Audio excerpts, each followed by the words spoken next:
They didn't put a cake out for my 65th birthday. Not even a candle.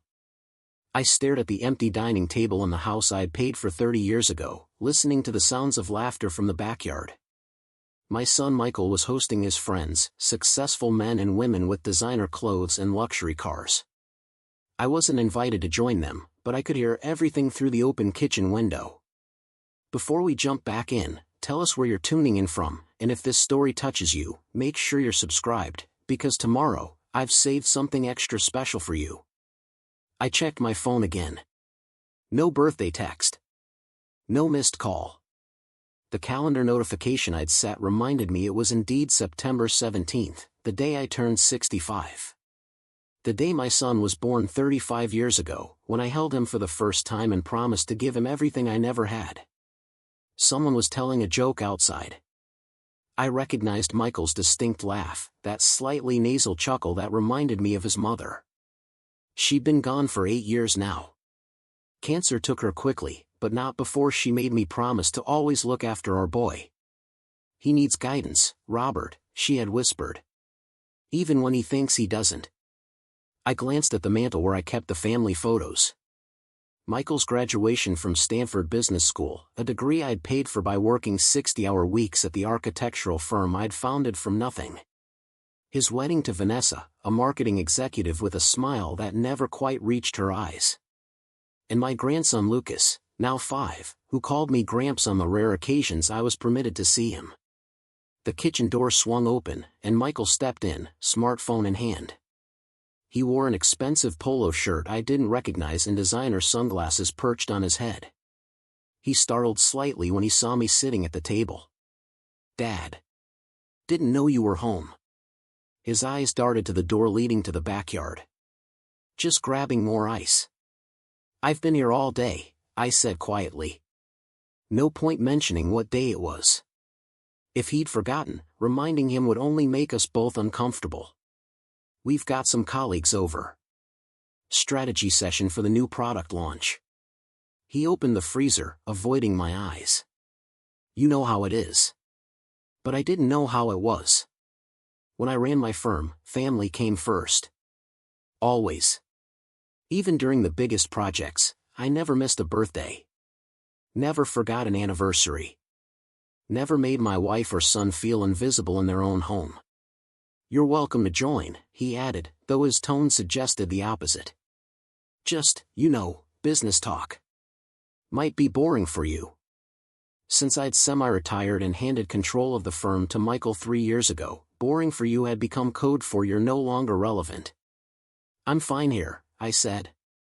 "Enjoy your meeting." He nodded, relieved, and headed back outside with the ice.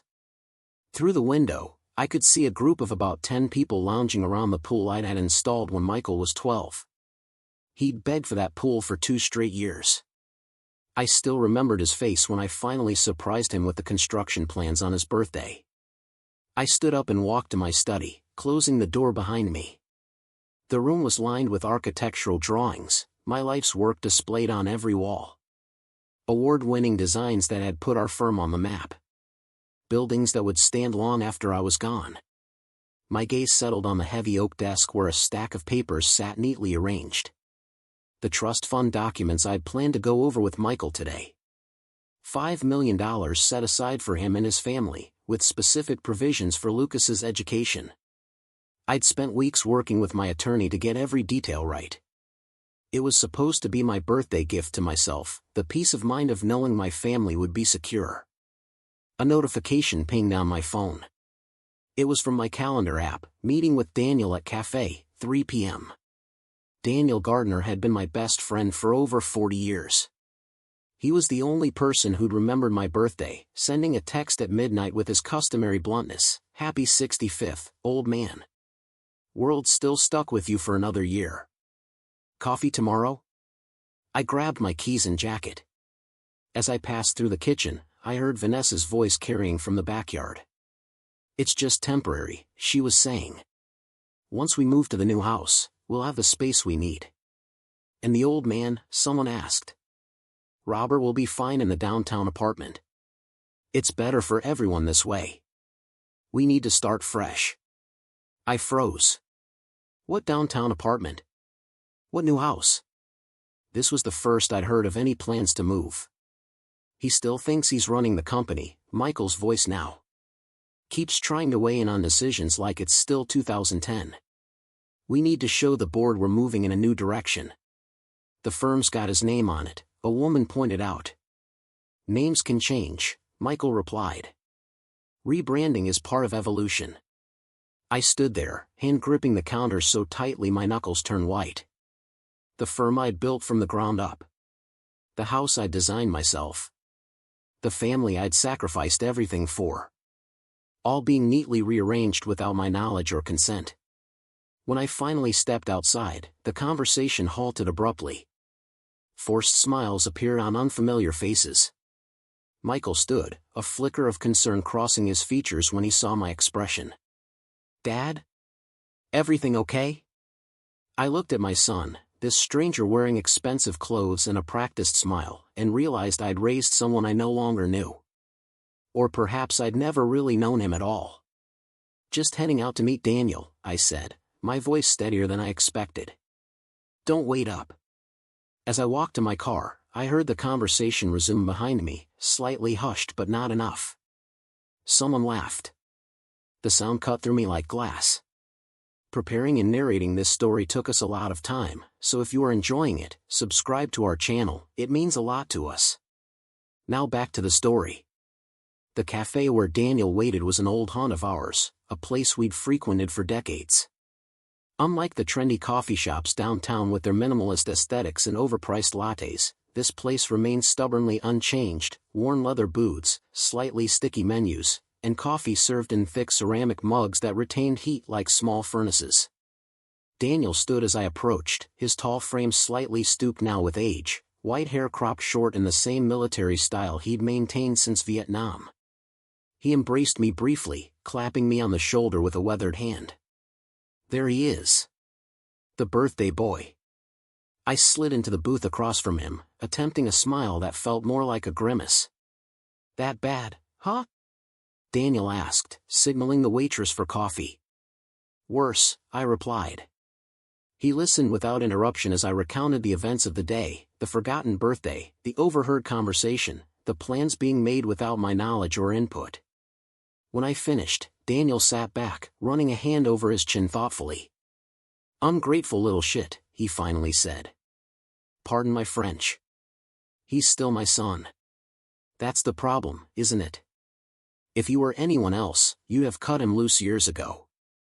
The waitress arrived with our coffee, and Daniel waited until she'd gone before continuing. What are you going to do about it? I stared into the black surface of my coffee. I don't know yet. Yes, you do, Daniel said.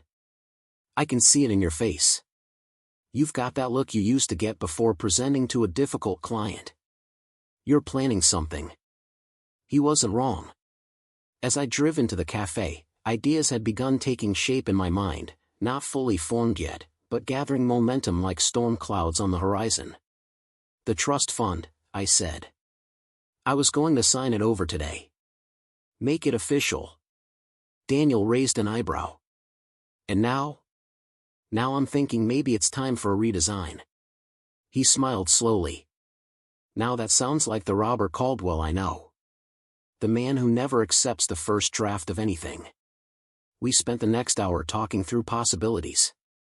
Daniel had been a financial advisor before retirement and understood the intricacies of trusts and estates better than most. By the time we parted ways, I had the outline of a plan, not revenge, exactly, but a recalibration. A lesson in consequences that was long overdue.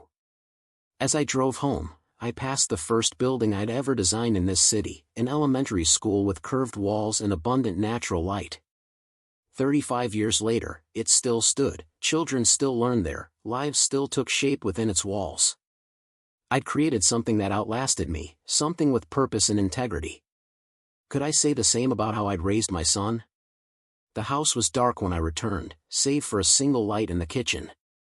A note was taped to the refrigerator in Michael's precise handwriting. Dad, went out with the team for dinner. Lucas is with the sitter. Don't wait up. And I crumpled the note and tossed it in the trash. Then I retrieved a bottle of Macallan from the cabinet, a gift from a grateful client years ago that I had been saving for a special occasion. What better occasion than the day you realize your life's work might have been in vain? I poured 2 fingers of scotch and carried it to my study. The trust fund documents still sat on my desk, unmarked and waiting. I lifted the heavy fountain pen my father had given me when I opened my first office, a man who'd worked as a janitor his entire life to give his son opportunities he never had. "What would you do, Dad?" I whispered to the empty room. The answer came not in words but in a memory, my father's calloused hands counting out dollars at our kitchen table, setting aside money for my education even when it meant going without himself. The unwavering principle that guided his life, responsibility before indulgence, character before comfort. I pulled out a fresh legal pad and began to write. Not amendments to the trust, but a complete restructuring. By midnight, I had the framework. By 2 in the morning, I had the details. When dawn broke, I had a plan that would either save my son from himself or reveal once and for all that he was beyond saving. I called my attorney as soon as his office opened. "Robert," James Wellington's voice carried the formal warmth of 30 years' acquaintance. "Happy belated birthday. What can I do for you today?"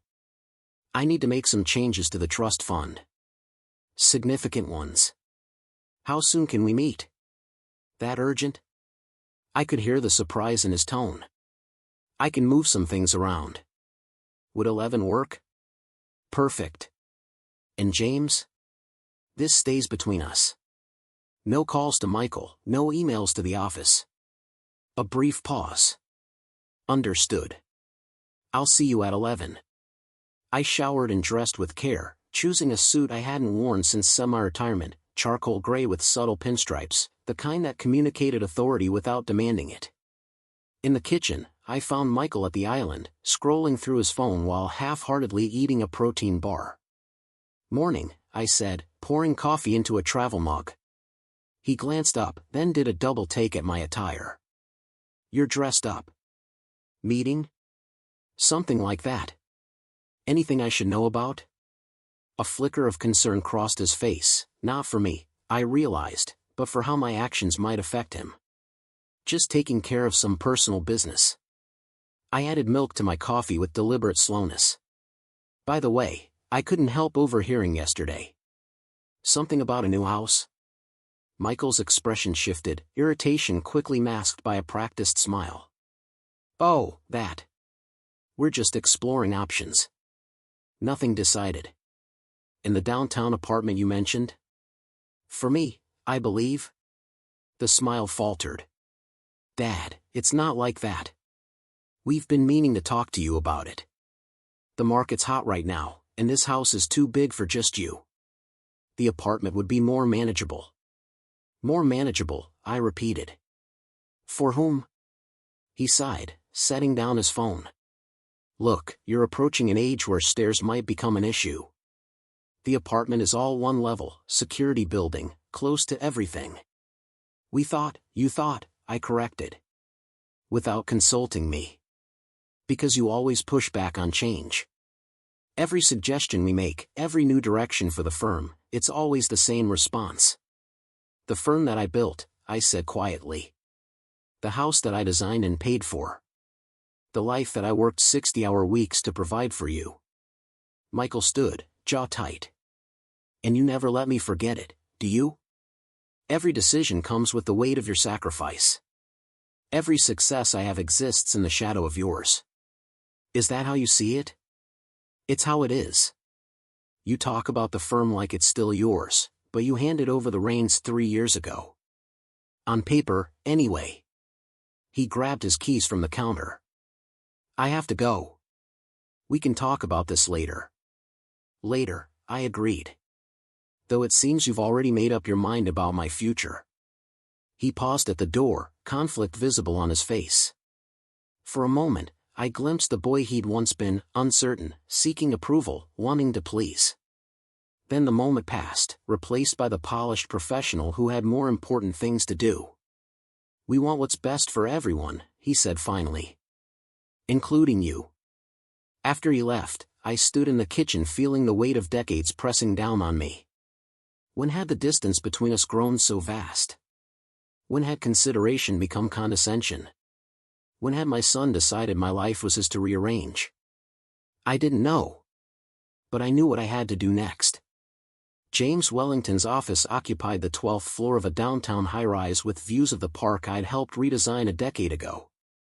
His assistant, a woman who'd been with him almost as long as I'd been a client, greeted me with genuine warmth.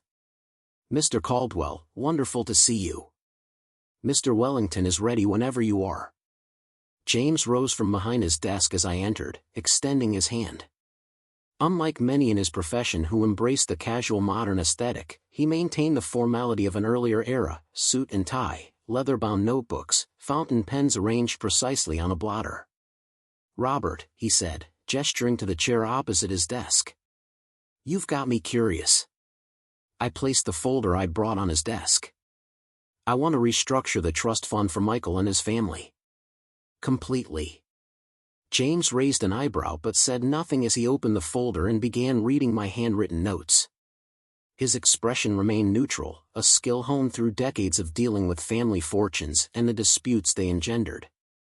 Only when he reached the final page did he look up, removing his reading glasses. "This is unusual," he said carefully. "But legal?" "Oh, entirely legal.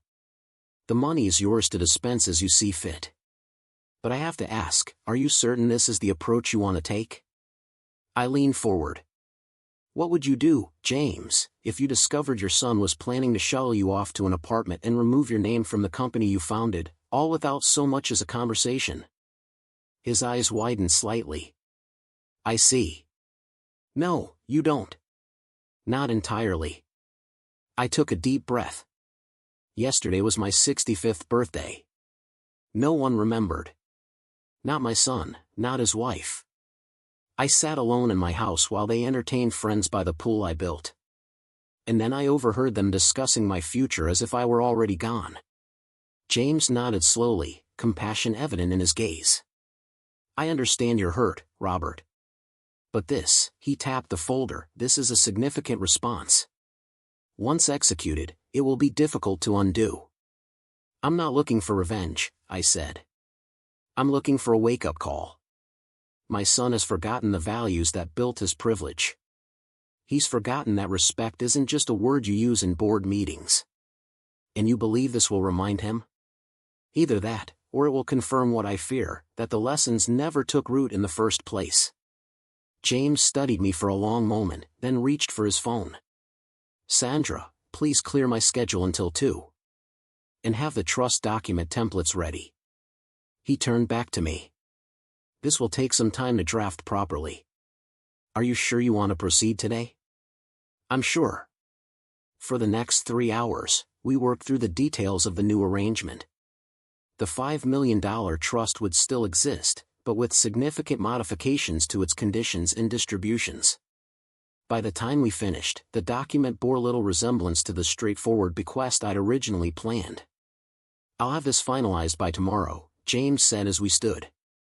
"But Robert, I strongly recommend you think overnight before signing. Decisions made in anger often leave room for regret." "It's not anger driving this, James. It's clarity."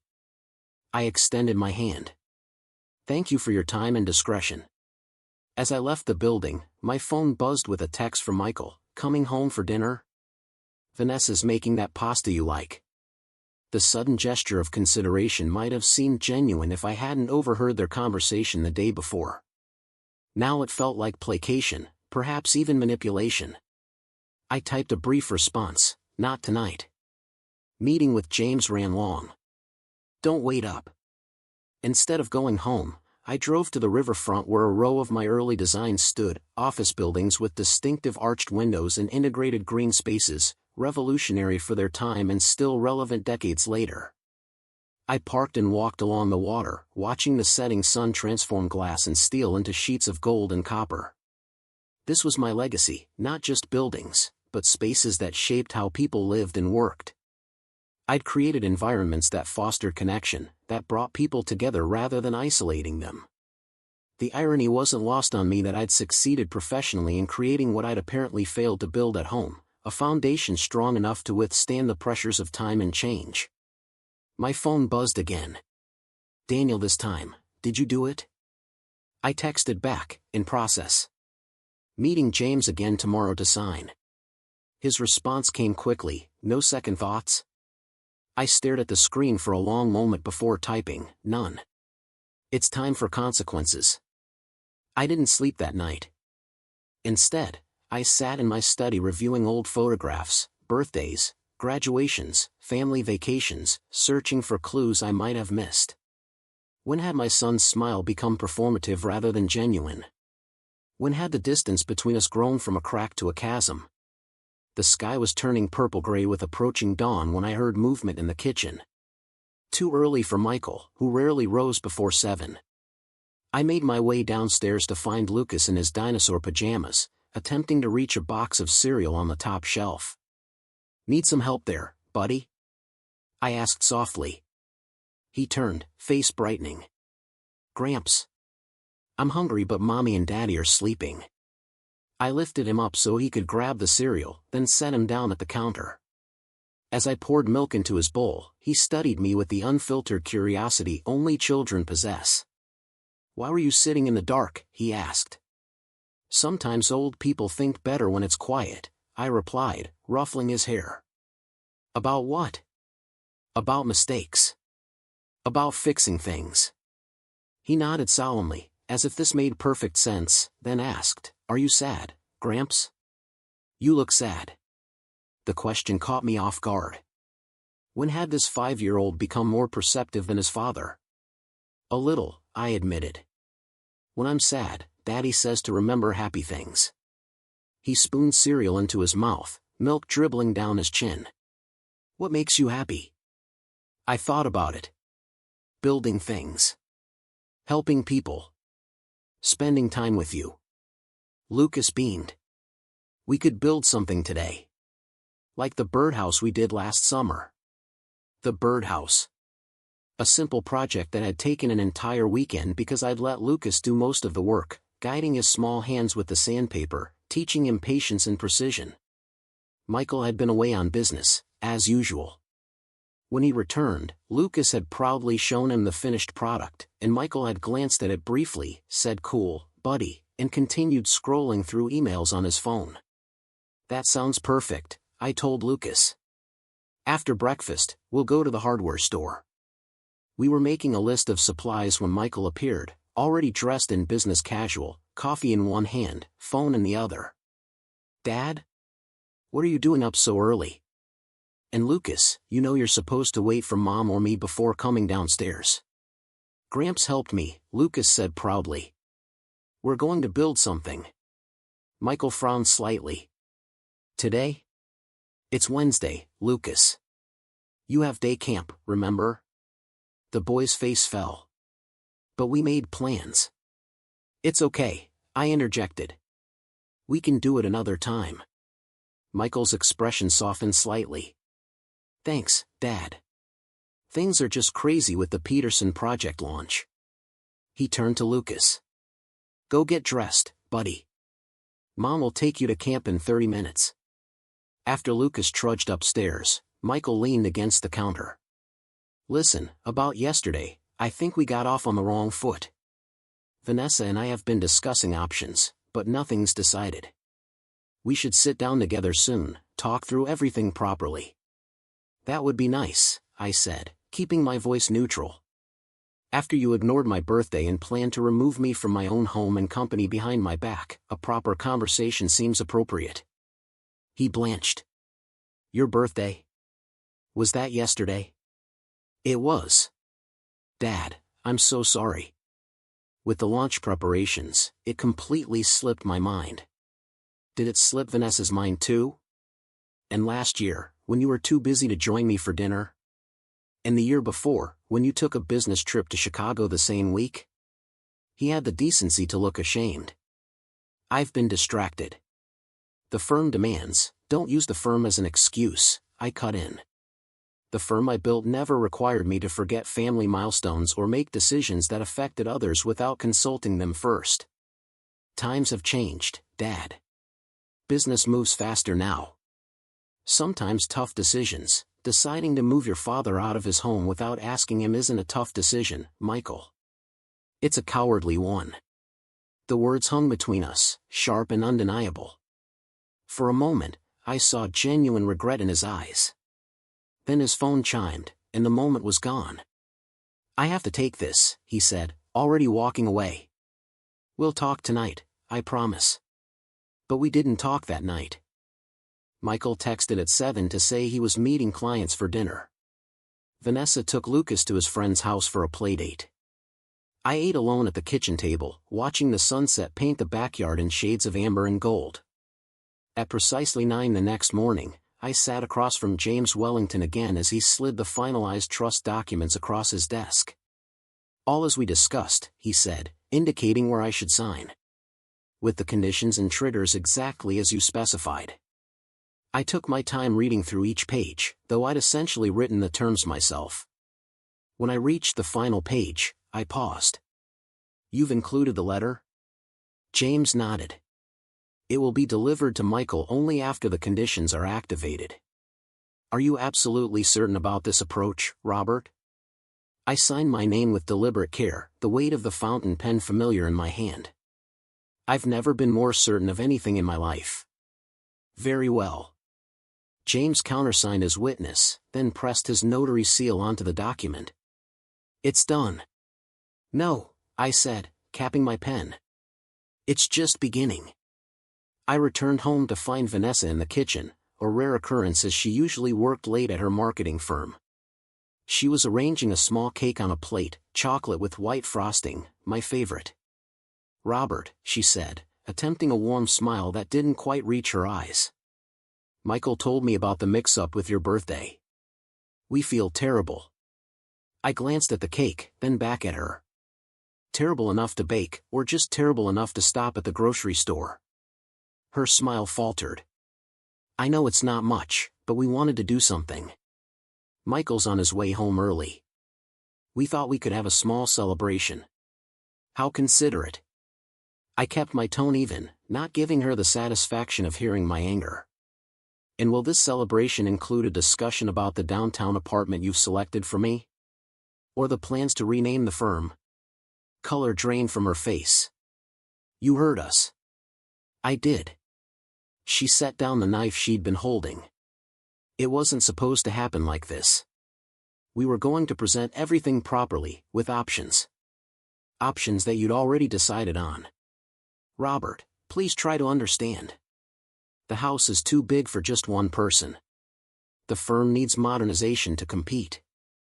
We weren't trying to hurt you." "No," I said.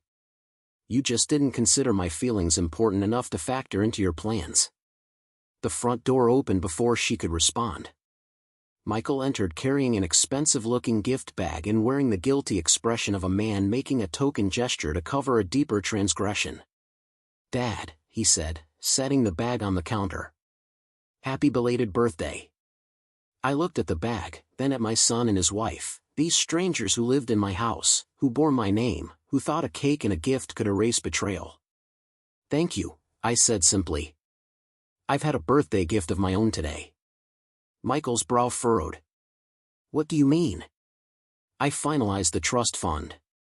His expression brightened immediately. "That's great. I know you've been working on that for a while. We should celebrate that too." "Oh, we will. Eventually." I picked up my keys from the counter. "Don't wait dinner for me. I'm meeting Daniel." "But we got the cake," Vanessa protested. We cleared our schedules. I paused at the door. Funny how schedules become flexible when it's convenient for you. Less so when it's important to me. I drove to Daniel's house, a modest ranch-style home he'd shared with his late wife for 40 years. He was waiting on the front porch, 2 glasses and a bottle of bourbon already set out on the small table between rocking chairs. "It's done?" he asked as I sat down. "Signed and sealed." I accepted the glass he offered. "Now we wait. How long do you think it'll take him to trigger the conditions?" I took a slow sip, feeling the burn of liquor down my throat. Given what I overheard? Not long at all. We sat in companionable silence as evening settled around us. Unlike most people who feel compelled to fill quiet moments with chatter, Daniel understood the value of stillness. It was one of the reasons we'd remained friends for so long. "You know," he finally said, "my father cut me out of his will when I was 22. I turned, surprised.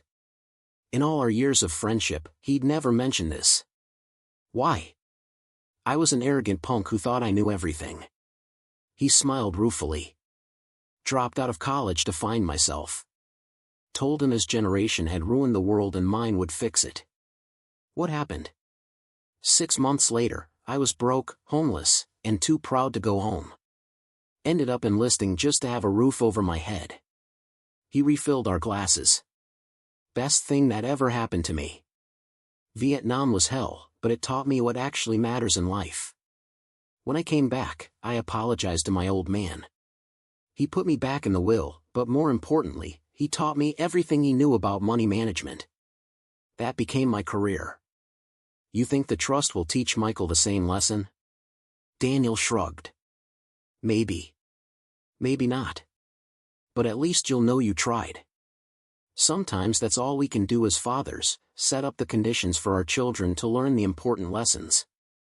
And if they don't learn, then that's on them, not you." I nodded slowly, watching the sunset paint Daniel's modest garden in golden light. Perhaps that was the hardest part of parenting, accepting that at some point, your children's choices become their own responsibility. You can guide, advise, even attempt to protect them from themselves, but ultimately, they must walk their own path. When I returned home hours later, the house was quiet. The cake sat untouched on the counter, a single candle unlit in its center. The gift bag remained where Michael had left it. I carried both to my study and closed the door. Inside the bag was an expensive watch, Swiss-made, with a price tag that would have fed a family for months. The card read simply, "To make up for lost time. Love, Michael and Vanessa." I set it aside without putting it on. Then I cut myself a slice of cake and sat at my desk, opening the bottom drawer where I kept important mementos. Among them was a handmade card, crafted from construction paper and glitter glue, that Michael had given me on my 45th birthday. Inside, in a child's careful handwriting, "Dad, thank you for building our house, our company, and our family. I want to be just like you when I grow up. Love, Michael." I ate my cake slowly, wondering where that boy had gone, and whether the man who replaced him would ever understand the difference between the value of things and the things of value. The following week passed in a strange détente. Michael made small overtures, inviting me to dinner, asking my opinion on trivial matters, bringing Lucas by more often. Vanessa became effusively polite, almost deferential. Neither mentioned the apartment or the company rebranding again. I played along, responding to their gestures with appropriate gratitude while watching for signs that their change of heart was genuine rather than strategic. I found none. Michael still took calls during family dinner. Vanessa still spoke about the firm as if my contributions were ancient history. They were performing consideration rather than feeling it. Then came the catalyst I'd been expecting. On Tuesday morning, Michael cornered me in the kitchen, his expression tense. "Dad, we need to talk. Privately." I gestured to the study. Once inside, he closed the door and turned to face me. "The Peterson project fell through." I kept my expression neutral. "I'm sorry to hear that. What happened?" "They pulled out at the last minute. Said they're going with Harrington and Associates instead." He ran a hand through his hair, a gesture reminiscent of his teenage years. "It's a $5 million contract, Dad. We need that to make payroll this quarter." "I see." I sat in my chair, gesturing for him to take the one opposite. "And you're telling me this because we need the trust fund money. Just temporarily." The words came out in a rush. "We can replace it once we secure the Westlake development deal next month. It would just be a short-term loan to keep the firm afloat." And there it was, exactly as I'd anticipated. The first condition of the restructured trust had been triggered, an attempt to access the principal for business purposes. That's a significant request, I said carefully. Have you explored other options? A bank loan, perhaps? Michael shifted uncomfortably. Banks want collateral, and with the market downturn, the trust would be cleaner. Faster. I see. I leaned back, studying my son's face, the anxiety in his eyes, the tension in his jaw. When did you find out about Peterson? Last week, he admitted. I've been trying to find alternatives, but time is running out. Last week. While he'd been bringing me coffee in the mornings and asking about my day, he'd been calculating how to access the trust fund. The overtures hadn't been reconciliation, they'd been manipulation. You'll need to contact James Wellington, I said. As trustee, he's the one who can authorize withdrawals. Relief washed over Michael's face. So you'll approve it? I've already established the conditions under which the trust can be accessed. James will explain everything. Michael stood, already reaching for his phone. Thank you, Dad. I knew you'd understand. This is just temporary, I promise. I watched him leave, knowing what would happen next. James would explain the new structure of the trust. Michael would learn that the $5 million was no longer available as a simple bequest. Instead, it had been reorganized into a series of milestone-triggered payments with specific conditions attached to each, conditions that reflected the values I'd tried to instill throughout his life. The first withdrawal, limited to $1 million, could only be accessed if the firm was in genuine financial distress, which it now was. But it came with strings: mandatory financial oversight by an independent accountant of my choosing, a return to the firm's original name, and most importantly, a requirement that Michael personally work on-site at 3 pro bono community projects over the next year. The remaining $4 million would be released in increments, each tied to specific behaviors and achievements, not financial ones, but character-based milestones. Demonstrating fiscal responsibility. Prioritizing family over work for a sustained period. Contributing meaningfully to the community that had supported our success. In essence, Michael would have to earn the trust fund by becoming the man I'd hoped he would be, or at least by acting like him consistently enough that the behavior might eventually become genuine. And if he refused the conditions, the entire trust would be redirected to the Architectural Scholarship Foundation I'd established years ago, with a small portion set aside for Lucas when he turned 25. I checked my watch. James would be explaining all this to Michael right now. The conversation would not be going well. Sure enough, my phone rang 30 minutes later. I let it go to voicemail. Then it rang again. And again. Finally, I picked up. Dad. Michael's voice was tight with barely controlled anger. What the hell is this? I assume James explained the trust structure. It's manipulative. Controlling. You're holding the money hostage to force me to live by your standards. No, Michael. I'm ensuring the money serves its intended purpose, to support a family that embodies the values that built it in the first place. By forcing me to jump through hoops. Work on charity projects. Submit to financial monitoring. Those aren't hoops, Michael. They're principles. The same principles I taught you growing up, the ones you seem to have forgotten between board meetings and rebranding discussions. Silence stretched between us. When he spoke again, his voice had shifted from anger to calculation. We can contest this. Legally challenge the trust conditions. You can try, I agreed. But James assures me everything is airtight. And a legal battle would certainly drain resources the firm apparently doesn't have right now. Another pause.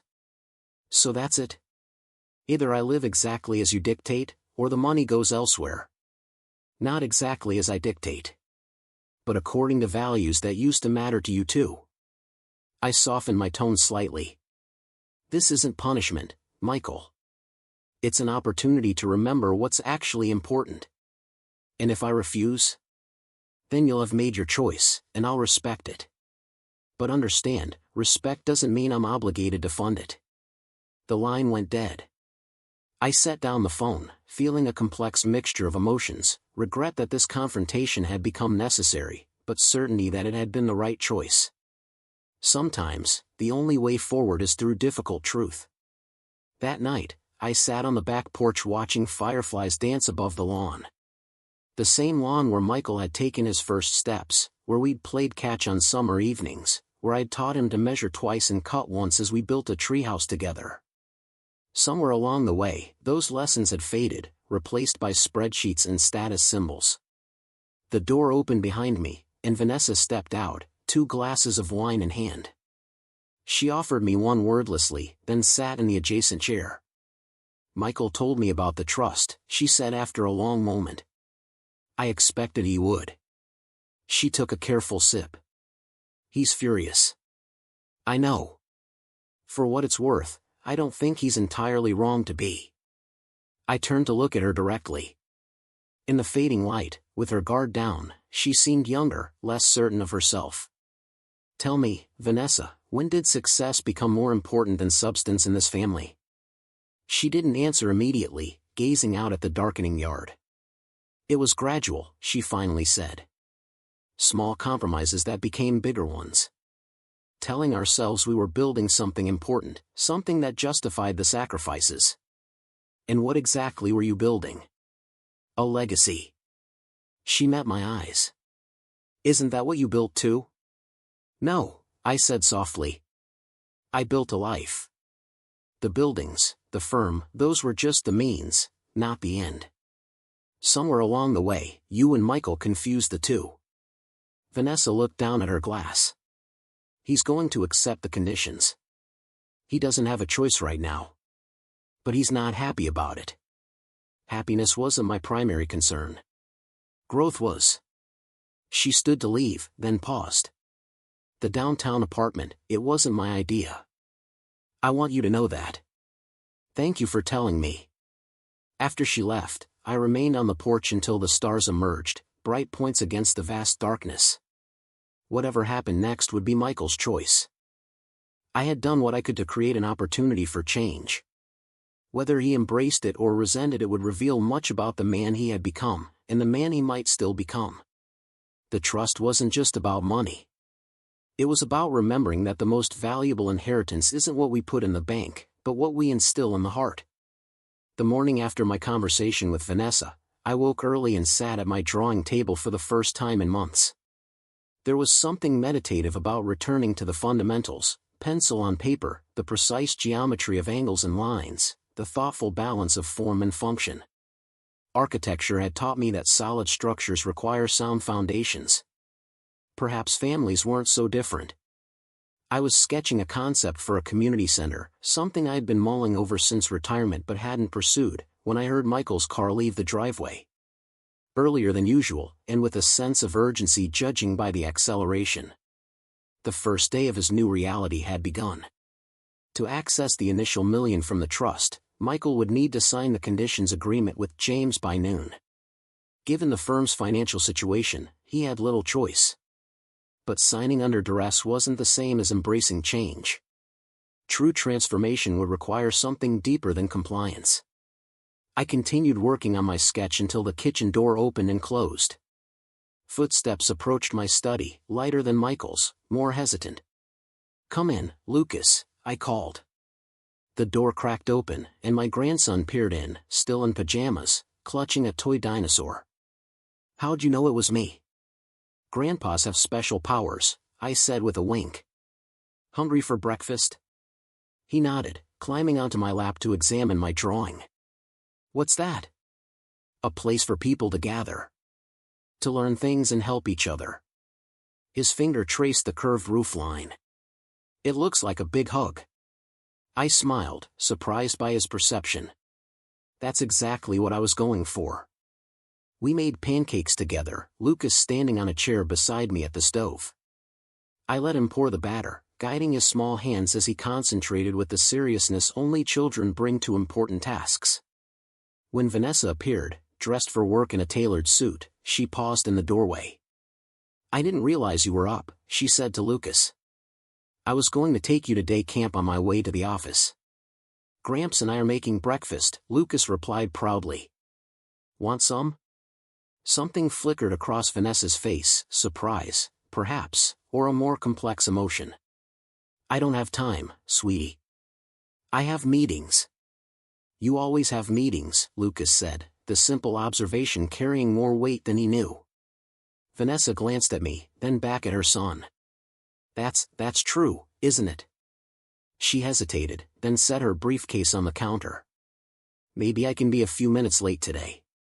The three of us sat at the kitchen island eating slightly misshapen pancakes. Lucas chattered about dinosaurs and his friends at day camp, while Vanessa listened with an attentiveness I hadn't seen her display before. When her phone buzzed, she silenced it without looking. These are delicious, she said, catching my eye. Thank you. Gramps taught me the secret ingredient, Lucas announced. It's patience. I laughed. That's right. You can't rush good pancakes. Or anything important, Vanessa added quietly, almost to herself. After breakfast, she drove Lucas to day camp, and I returned to my drawing board. Around noon, my phone rang, James Wellington. Robert, he said, his voice measured as always. Michael signed the agreement. All of it? No amendments? Every page. Though I wouldn't describe his demeanor as enthusiastic. I chuckled despite myself. I didn't expect enthusiasm, James. Just compliance. The first disbursement will process today. The oversight accountant will contact him tomorrow to begin reviewing the firm's finances. A pause. Are you sure about the community project stipulation? It's rather unconventional. The most important lessons usually are. I tapped my pencil against the community center design. Sometimes we need to step outside our comfortable routines to remember what matters. Well, it's done now. I'll keep you updated on the milestones. After hanging up, I sat back, feeling neither triumph nor regret, just a quiet certainty that I'd done what was necessary. The real work would begin now, not just for Michael but for me as well. I had set these conditions not as punishment but as possibility. Now I needed to create the space for that possibility to flourish. I spent the afternoon in my workshop in the garage, a space I hadn't fully utilized since semi-retirement. Dust covered the tools that had once been extensions of my hands, the lathe, the router, the hand planes passed down from my father. I began cleaning methodically, reacquainting myself with each implement, oiling moving parts, sharpening blades. As I worked, I realized I'd fallen into the same trap I was accusing Michael of, letting purpose atrophy, forgetting the joy of creation. We become what we practice daily.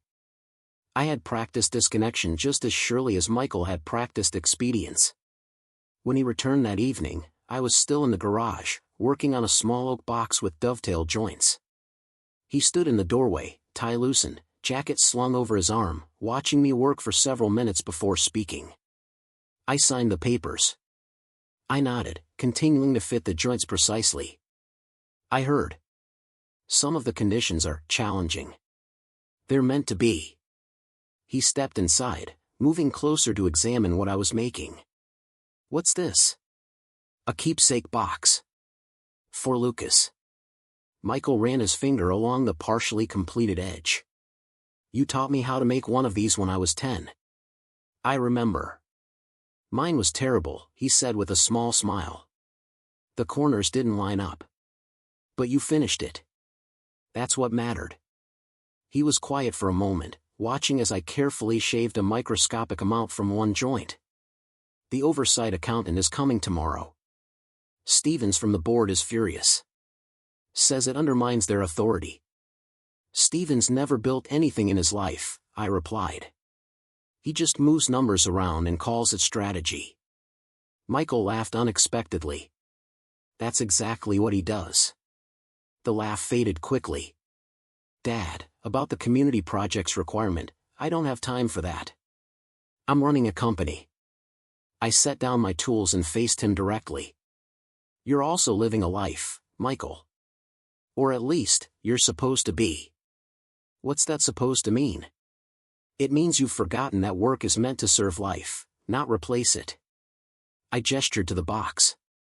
Everything I built for a purpose beyond the building itself. The firm was meant to create spaces for people to thrive in. The money was meant to provide security for our family. Somewhere along the way, you flipped the equation. Now the family serves the firm. The relationships serve the money.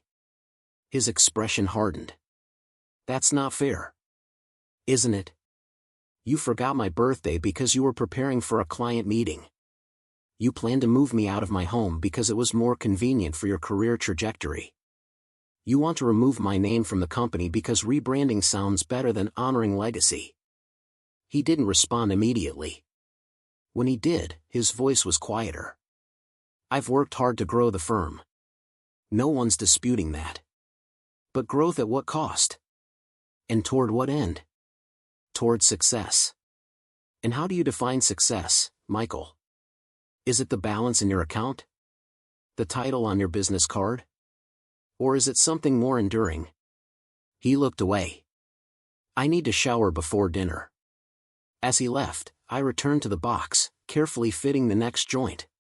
Change wouldn't happen overnight.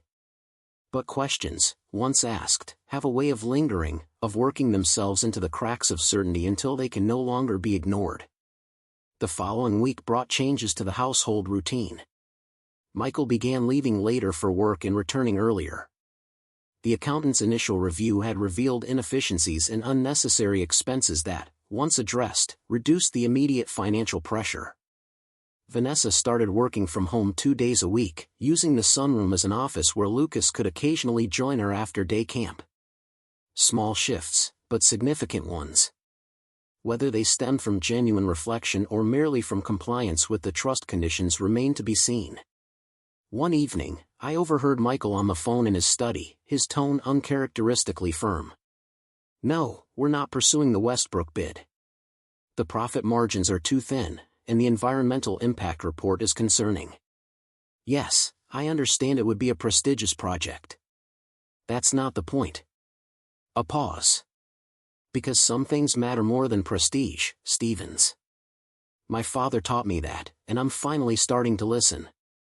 I moved away from the door, not wanting to eavesdrop further, but feeling a cautious hope stirring. Words alone didn't signify change, but they could be its harbinger. Saturday morning, Michael appeared in the kitchen dressed not in his usual golf attire but in worn jeans and a faded Stanford t-shirt. Dad, I was thinking. He hesitated. The community project requirement. The first one needs to be completed within 30 days. I nodded, continuing to prepare my coffee. There's a shelter downtown that needs renovation work. They can't afford contractors. I thought maybe. He took a deep breath. Maybe we could go look at it together? See what needs to be done. I kept my expression neutral, though inside I felt a surge of something like vindication. When were you thinking? Today, if you're free. Lucas wants to come too. I set down my cup. Let me grab my tape measure. The shelter was housed in a former factory building that had seen better days. Peeling paint, outdated plumbing, electrical systems barely up to code. As we walked through with the director, a compassionate woman named Elena who had dedicated 20 years to serving the homeless population, I watched Michael's expression shift from initial discomfort to growing engagement. He asked questions, took notes, crouched down to examine floor joists and ceiling fixtures. Lucas trailed behind us, absorbing everything with a child's unfiltered curiosity. Why do people need to stay here? He asked Elena. Because everyone deserves a safe place to sleep, she replied simply. Sometimes people lose their homes for reasons that aren't their fault. Lucas considered this, then turned to Michael. Daddy, could we ever lose our home? Michael glanced at me, then back at his son. We could, buddy. If we didn't make good choices. If we forgot what really matters. Like what Gramps is teaching us with the trust fund. Michael's eyebrows shot up. How do you know about that? Lucas shrugged. I heard you and Mommy talking. You said Gramps was making you do good things to get the money. From the mouths of babes. Michael looked momentarily speechless, then crouched down to Lucas's level. It's a bit more complicated than that, but yes.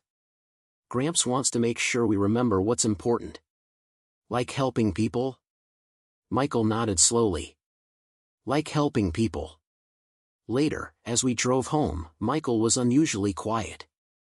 Lucas had fallen asleep in his car seat, clutching a thank you drawing Elena had given him.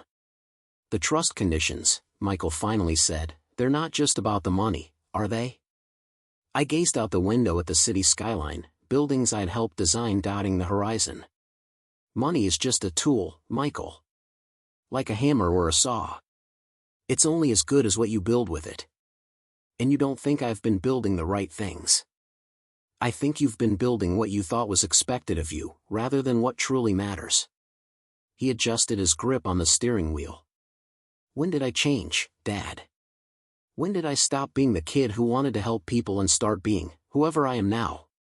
It wasn't a single moment. Just like erosion isn't a single rainstorm. It's the accumulated effect of thousands of small choices, each one seemingly insignificant on its own.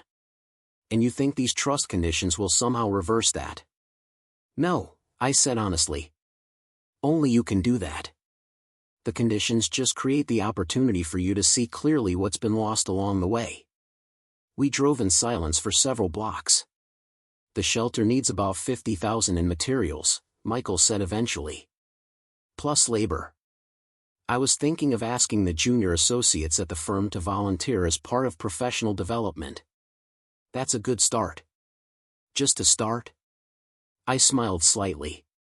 True change isn't measured in single projects, Michael. It's measured in sustained direction. He nodded, considering this.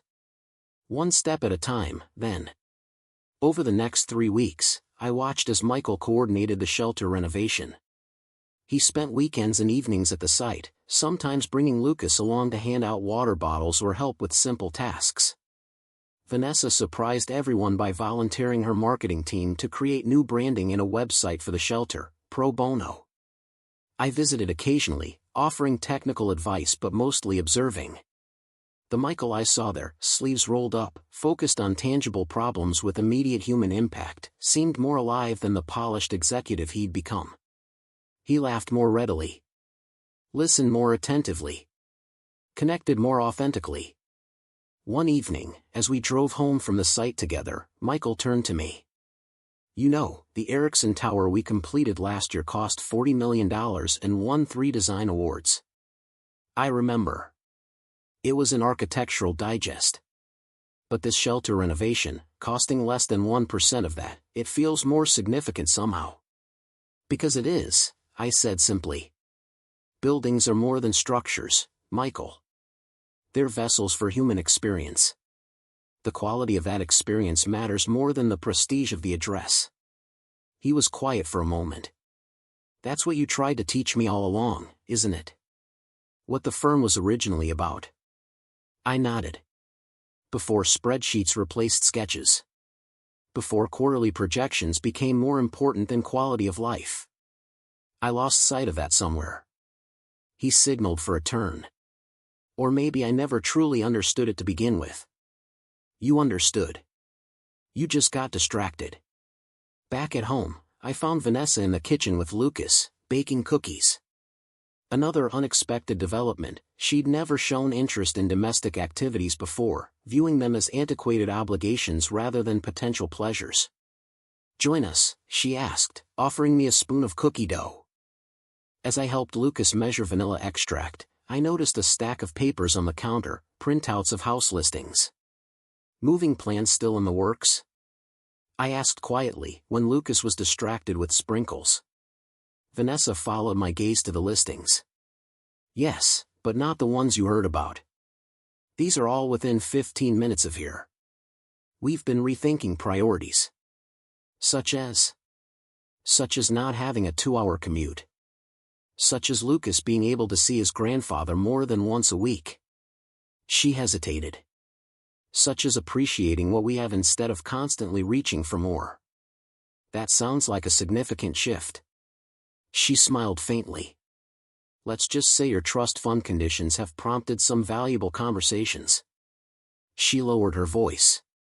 Though I wouldn't tell Michael I said that. He's still working through his pride about the whole thing. The shelter renovation was completed 2 days before the 30-day deadline. Elena organized a small ceremony to thank the volunteers.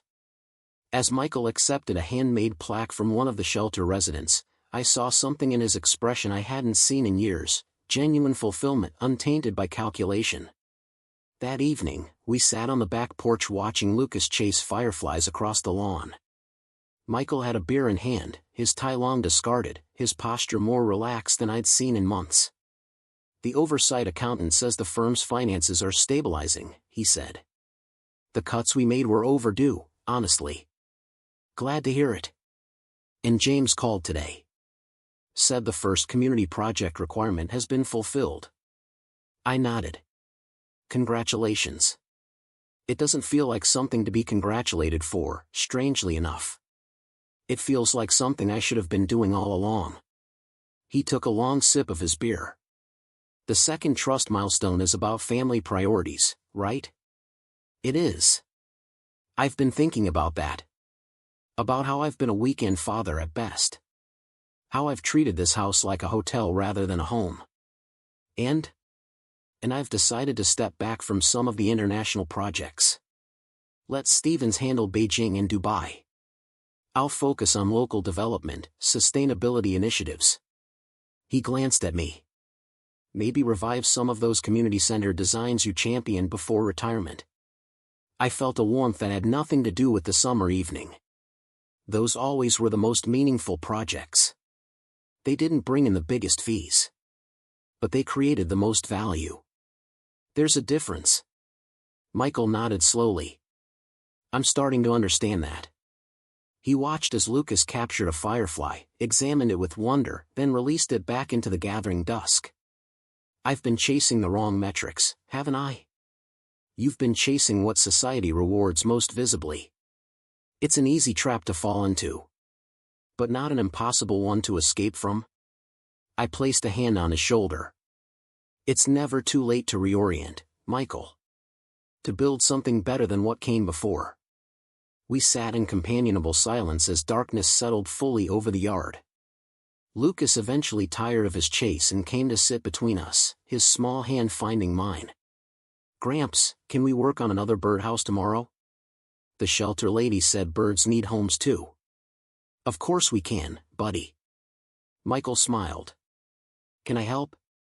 I think I remember some of what you taught me. You remember enough, I said. And what you've forgotten, we'll teach you again. In that moment, I felt the first true stirring of hope that the trust fund conditions might achieve what I'd intended, not just compliance, but transformation. Not just changed behavior, but renewed perspective. Building a life of meaning isn't so different from building a sound structure. It requires attention to foundations, deliberate choice of materials, and regular maintenance. Michael was beginning to relearn these principles, not because the trust compelled him, but because he was rediscovering their inherent truth. As Lucas dozed between us, Michael said quietly, Dad, about your birthday. I was thinking we should have a proper celebration. Better late than never, right?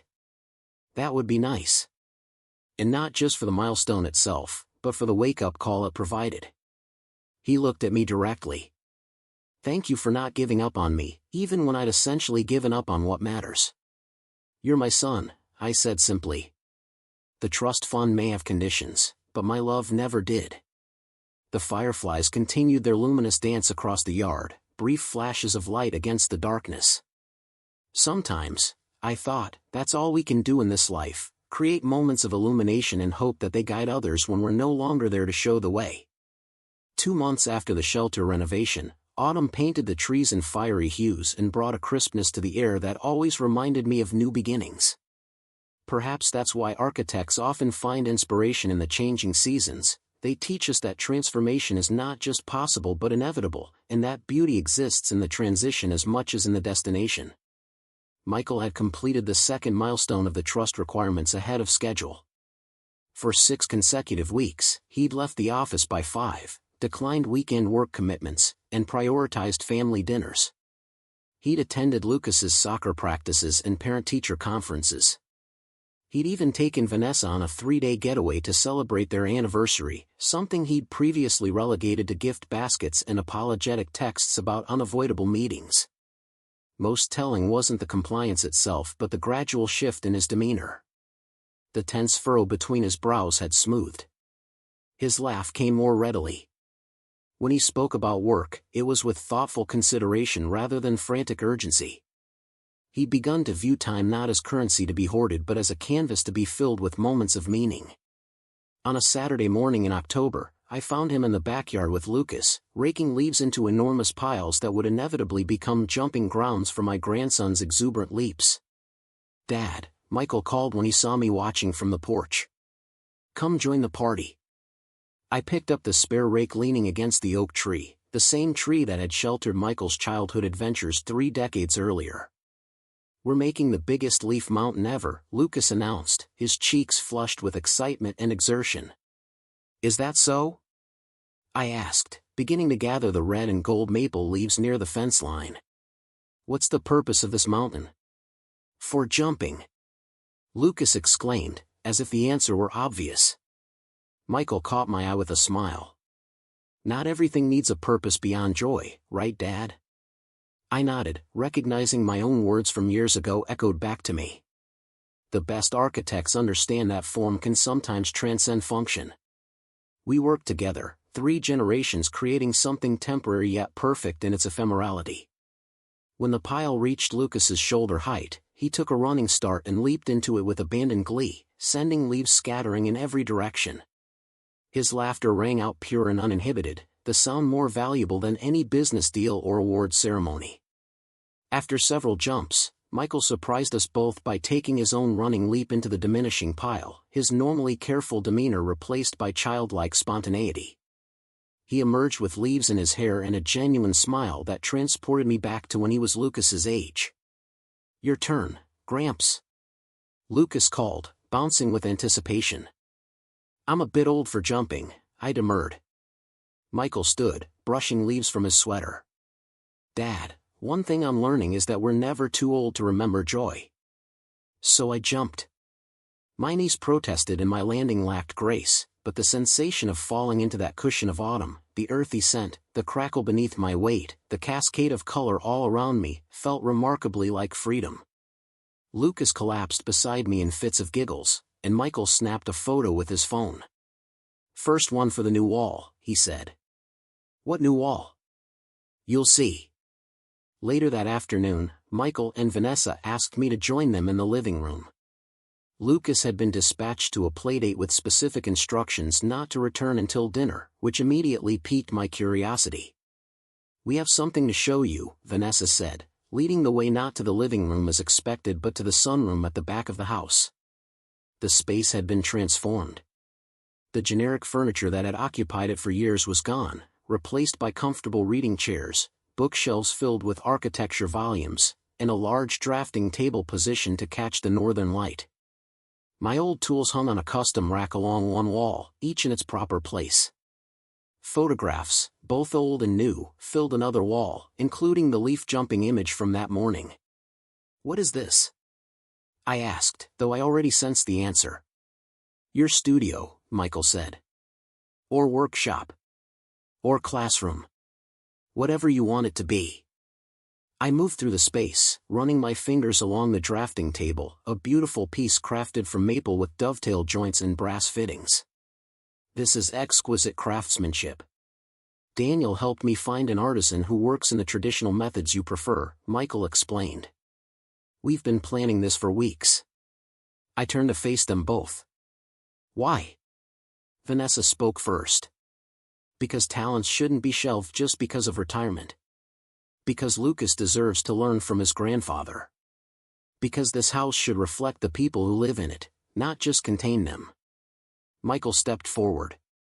"And because we were wrong, Dad. About the apartment, about moving, about all of it. This is your home. It always will be." I felt a tightness in my chest that had nothing to do with age and everything to do with recognition, of being seen, truly seen, perhaps for the first time in years. "The trust conditions," I began. "Were never about the money," Michael finished. I know that now. They were about remembering what matters. I nodded, unable to find adequate words for the moment. There's one more thing, Vanessa said, handing me an envelope. This came through officially yesterday. Inside was a certificate from the City Planning Commission. At first, I thought it might be a building permit or zoning approval.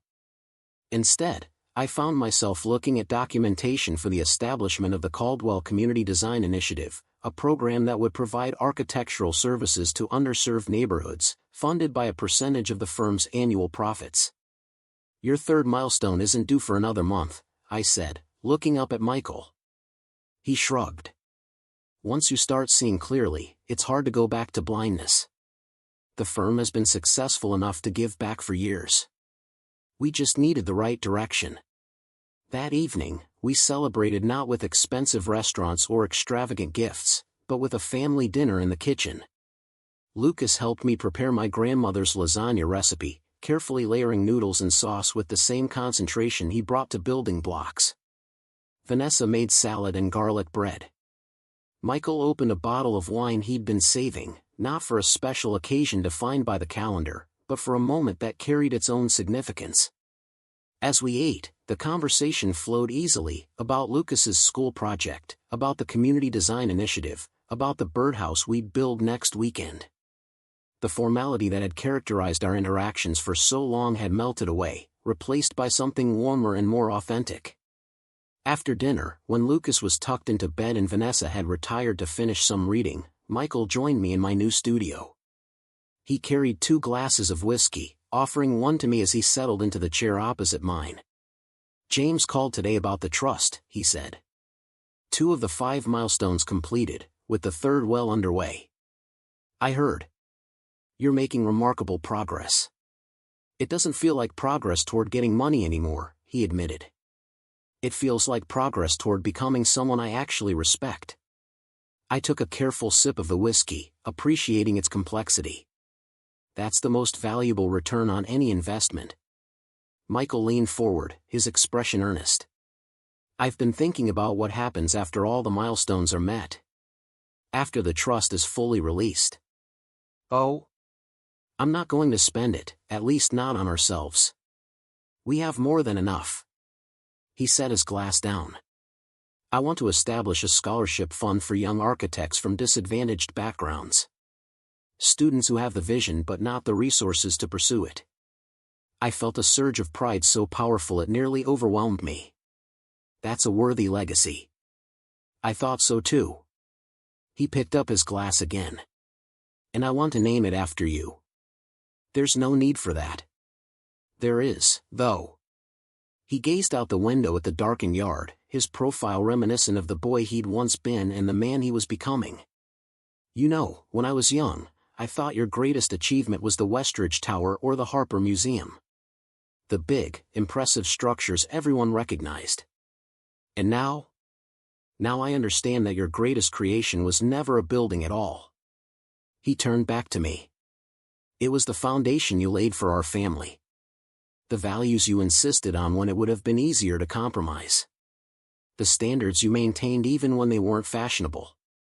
I found myself unexpectedly moved. Even foundations need occasional reinforcement. Hence the trust conditions, Michael said with a smile. The most creative intervention of your career. Let's call it a collaborative redesign. We sat in comfortable silence for a while, the kind that exists only between people who have moved beyond the need to fill every moment with words. Dad, Michael finally said, I've been meaning to ask, why did you never tell me directly what you overheard that day? About the apartment, about removing your name from the firm? Why create the trust conditions instead of just confronting me? I considered the question carefully. Would you have truly heard me if I had? He thought about it, then shook his head ruefully. Probably not. I would have defended, justified, minimized. Exactly. Some lessons can't be taught through conversation. They have to be experienced. I gestured to the studio around us. Just like I couldn't describe to you what makes a space feel right, you had to stand inside it and feel it yourself. The architect's approach to parenting, Michael said with a chuckle. teaching through structure and experience rather than just words. We use the tools we know best. The following week brought unexpected news. The Peterson contract, the one whose loss had precipitated the first trust fund withdrawal, suddenly became available again. The client had grown dissatisfied with Harrington and Associates' vision and approach. "They want us back," Michael told me over breakfast, his expression thoughtful rather than triumphant. "But on our terms this time. No compromise on the sustainability features or the community integration elements." "That's quite a turnaround." He nodded. Apparently our work on the shelter renovation got their attention.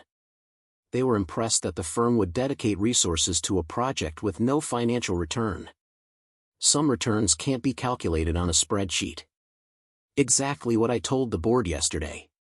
He buttered his toast with deliberate care. Stevens wasn't happy, but the younger partners backed me completely. Said it was refreshing to see the firm returning to its founding principles. "And how do you feel about it?" Michael considered the question. 6 months ago, I would have been ecstatic about the contract alone.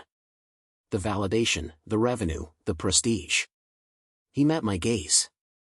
Now, I'm more interested in what we can create that serves both the client's needs and the community's well-being. That feels like actual success. The transformation I was witnessing wasn't just in Michael's words but in his entire approach to life. He'd begun viewing challenges through a lens of opportunity rather than obligation. He'd started measuring achievement not in dollars or accolades but in impact and integrity. One evening in November, I received a call from James Wellington. "Robert," he said, his typically formal tone carrying a note of surprise. "I've just had the most unusual conversation with your son." "Oh?" He asked about the possibility of modifying the trust agreement. Not to remove conditions, but to add a stipulation of his own. This was unexpected. "What kind of stipulation?" "He wants to ensure that a significant portion of the funds, at least half," he suggested, "be directed toward community development projects and educational initiatives." He said, and I quote, "The money should build more than personal comfort." I smiled, though James couldn't see it. "And what did you tell him?" "That such modifications would require your approval as the trust's creator." "Is this something you're amenable to?" "More than amenable, James. It's exactly what I hoped for." After hanging up, I walked out to the backyard where the birdhouse Lucas and I had built now hung from the oak tree. It wasn't perfect, the roof slightly askew, the entrance hole somewhat oval rather than circular, but it had been made with care and attention. Already a pair of chickadees had claimed it, bringing life and purpose to our creation. Michael joined me, wordlessly handing me a cup of coffee as we both observed the birds' activity. "James called you?" he asked eventually. "He did.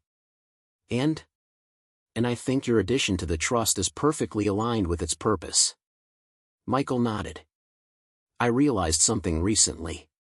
The trust conditions weren't a punishment or even a test. They were a gift, the chance to remember who I wanted to be before I got lost in who I thought I should be." "That's quite an insight." "I had a good teacher." He sipped his coffee. "You know, I've been thinking about the firm's name." "Oh?" "The rebranding plans have been officially shelved. In fact, we're going in the opposite direction." He turned to face me. "I'd like to restore the original name, Caldwell & Son Architectural Design. The way it was when we first partnered." The gesture touched me deeply, not for the ego gratification of seeing my name on the letterhead, but for the recognition of shared legacy it represented. "Only if you're sure it's what you want," I said. "It is. Because it's not just about the past, Dad. It's about the future we're building together." As winter approached, the trust milestones continued to be met, not with reluctant compliance but with genuine embrace of their underlying principles.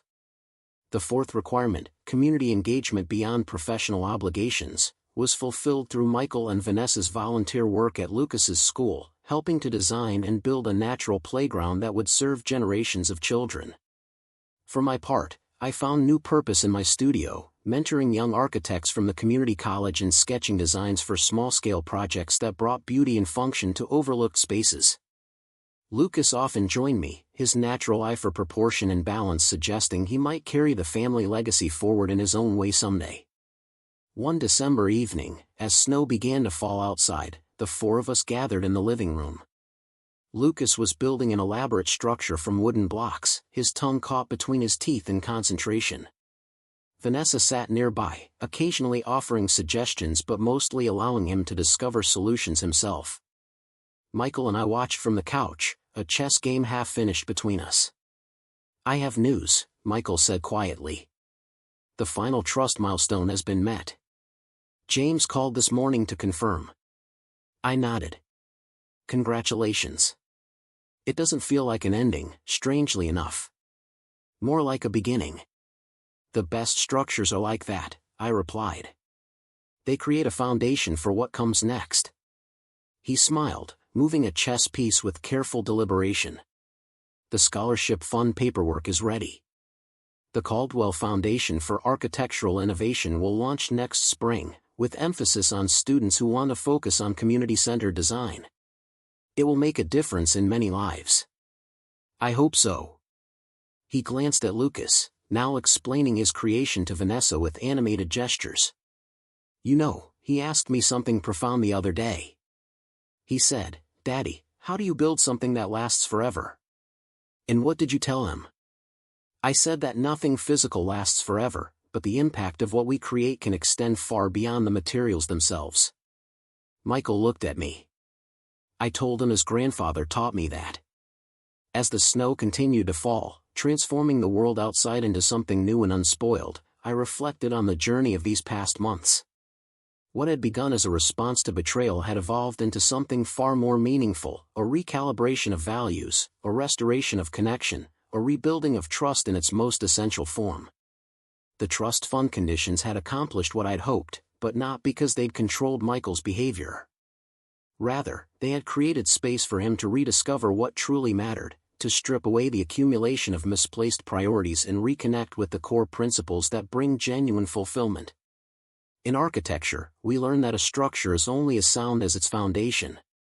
The same holds true for families, for legacies, for lives well lived. By reinforcing our foundation when it showed signs of weakness, we hadn't just prevented collapse, we'd created the possibility for something stronger and more beautiful to emerge. Lucas approached with his completed structure, a tower of blocks that somehow maintained balance despite its seemingly precarious design. "Look, Gramps," he said proudly. "It's strong because the bottom knows what it's holding up. Out of the mouths of children comes wisdom unencumbered by pretense." I met Michael's gaze over Lucas's head and saw in his eyes the recognition of a truth we'd both rediscovered, that what we build matters less than why we build it. That what we leave behind isn't measured in bank accounts but in lives touched and values transmitted.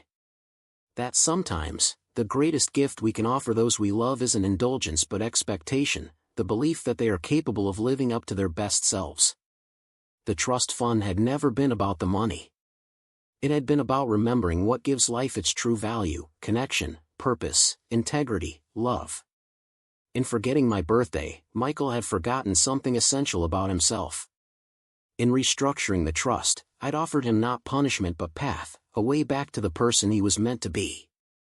As we sat together, for generations of lessons culminating in this quiet moment of shared presence, I realized that sometimes the most important structures we build aren't made of steel and stone, but of moments and choices, principles and priorities, the invisible architecture of a life well designed. Up next, you've got two more standout stories right on your screen. If this one hit the mark, you won't want to pass these up. Just click and check them out. And don't forget to subscribe and turn on the notification bell so you don't miss any upload from us.